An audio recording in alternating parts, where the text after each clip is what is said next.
What up, everybody? It's your boy Black Megas, and so let's get back in the groove of doing videos. Um, Alexandria Ocasio-Cortez did an interview post-election in which she lamented on a lot of things, and I have to say right off the bat, she really disappointed me with what she had to say. So they were discussing the election and how she felt about what will possibly be coming. Um, she, was hesitant to necessarily be positive um, about certain things because she was like, we have to just see how things go because she's a Bernie disciple, and most Bernie disciples are considered extreme, you know, extreme leftists. They are they have much more aggressive, progressive policies, which a lot of them I wholeheartedly agree in.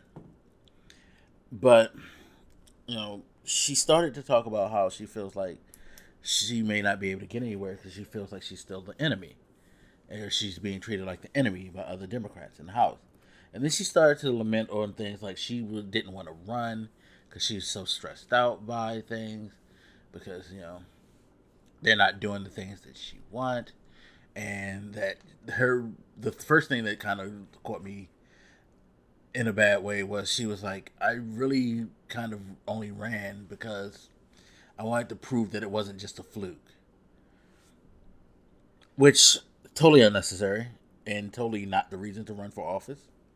And especially when you continue down the line of the conversation where she talked about she don't even know if she's going to continue in politics or run again because of how she feels because things aren't progressing as fast as she wants them to, and it really disappointed me. And it also just reminded me about the mentality, sadly, of a lot of people who um, got into politics due to Bernie Sanders. Look, I think Bernie Sanders is cool, but I think he's left a weird legacy. Just make no mistakes. His policies are things that I think a lot of us would love. Free education, free health care, better pay, all that. It's a lot of stuff that overall the Democratic Party agree with and have pushed for, with the exception of, let's say, free healthcare. Free healthcare is the one thing that I think you'll find like the hardest pushback within the Democratic Party. Um, and it's even, not even that big of a pushback because a lot of them really do want as close to free, if not free, healthcare. It's the reason why the public option has become such a big talking point. A government partially subsidized healthcare system um, being established, which, if you really like look in the details, and I think this is a part of the problem. I think with um, Sanders supporters, the disciples of Sanders, if you really did pay attention to the details, a lot of what you want would be established by people who aren't as extremely loud about it as you are. Because most people want better pay, the $15 minimum. You're seeing that pass in a hell of a lot of places. It passed in Florida. Florida has a fucking Republican governor, and it passed there. Think about stuff like that. Like, there are a lot of universal things that a lot of Democrats and even some Republicans agree upon. Um, but in particular, on the Democratic side, things like education, establishing free tuition to at least community colleges has been established state from state. It's here where I live at in Maryland, and we have a Republican governor. Um, there are a lot of fundamental things that we all share, but it's not going to necessarily come in the complete way that we want right now, and that's okay. Because if you patiently wait and let things work its course, you'll realize that things will push and progress. And I've said this many times over, and I'll say it again. We aren't where we are because somebody passed, you know, an initiative last year, and it's come to fruition. Lots of things, equal rights, women's suffrage, all that, decades, decades in the making.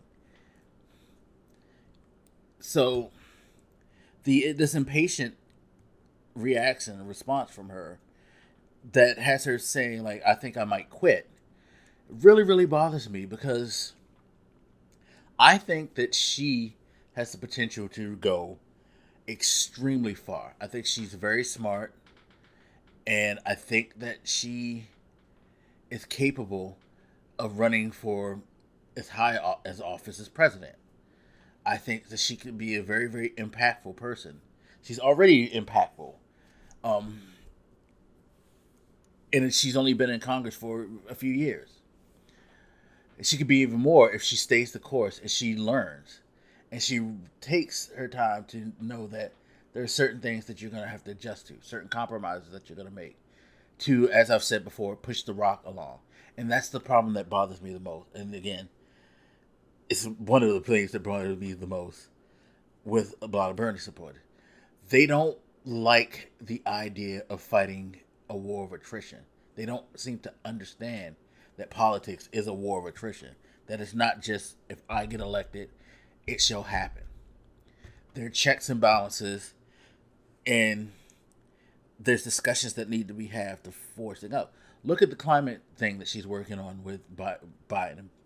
It's not the Green New Deal, but it's very, very similar. It's just with the little tweaks and expectations of when things can happen, or setting a little bit more realistic goals in their mind in comparison to what she wants. She wants certain things done by like 2025, and they're like, yeah, we're gonna give y'all until like 2028, 2030, because these are things that may take time to adjust and like turn over. And being where we are financially, it's not going to be easy to procure that funds because we have other things to address before that, such as this pandemic and the economic damage that it did. So it's things like that. You have to make that compromise and realize like there's other things that need to be addressed before this can be totally taken on. We're not in a economic shape to support a fully government funded system. It's not just about the people who don't agree. But for the people that don't agree, you have to introduce to them ideas and have a discussion with them and be a bit more forthcoming in trying to work with them. I mean, let's be honest. Pretty much her and all of the squad came in off the bat throwing shots at everybody. Obama, everybody in the Senate, everybody in the House. And these are human beings. And human beings will like let their ego get in the way at times. In particular, you're attacking people's like ideology and their intentions, saying that they don't care. That's not proper. That's not how you properly address things. She made a mention that like part of the reason that the House flipped when Obama became president is because he utilized social media and then he didn't get everybody else to do it, or he didn't do it in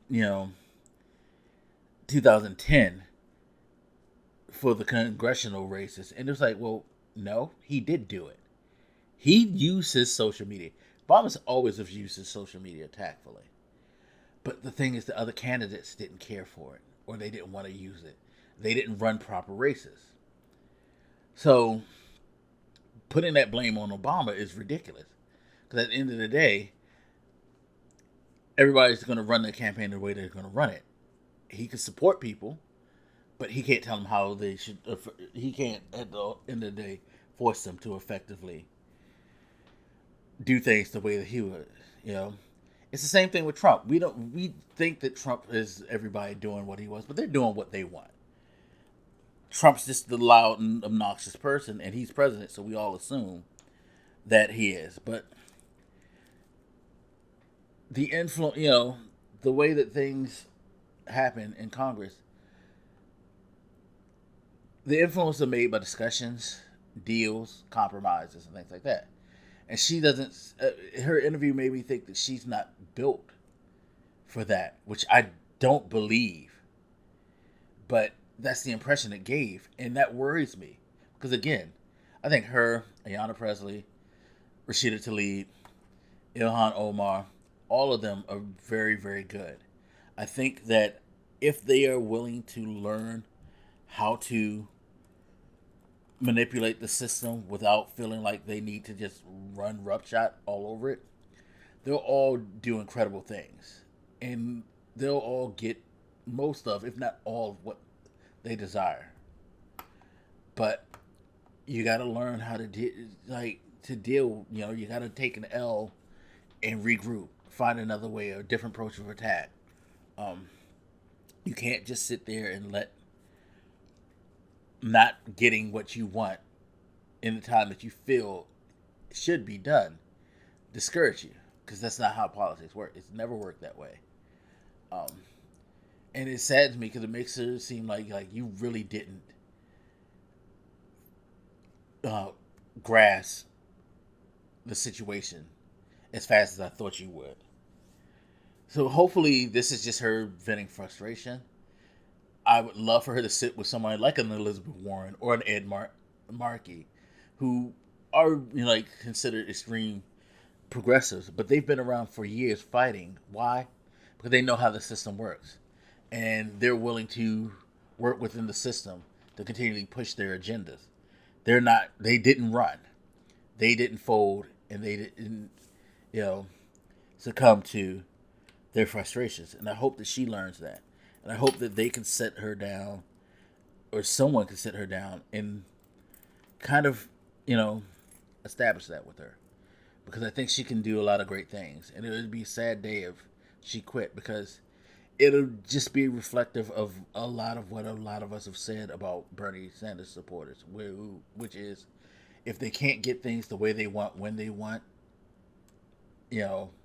which is generally now, they pick up their ball and they leave, and they find ways to disengage from the process. And that's not how it works. That's not how life works. It works that way, of course, if you're in a position where you can afford to. But for most of us normal people, that's not how it works. And that's not how it works in Congress for most people. So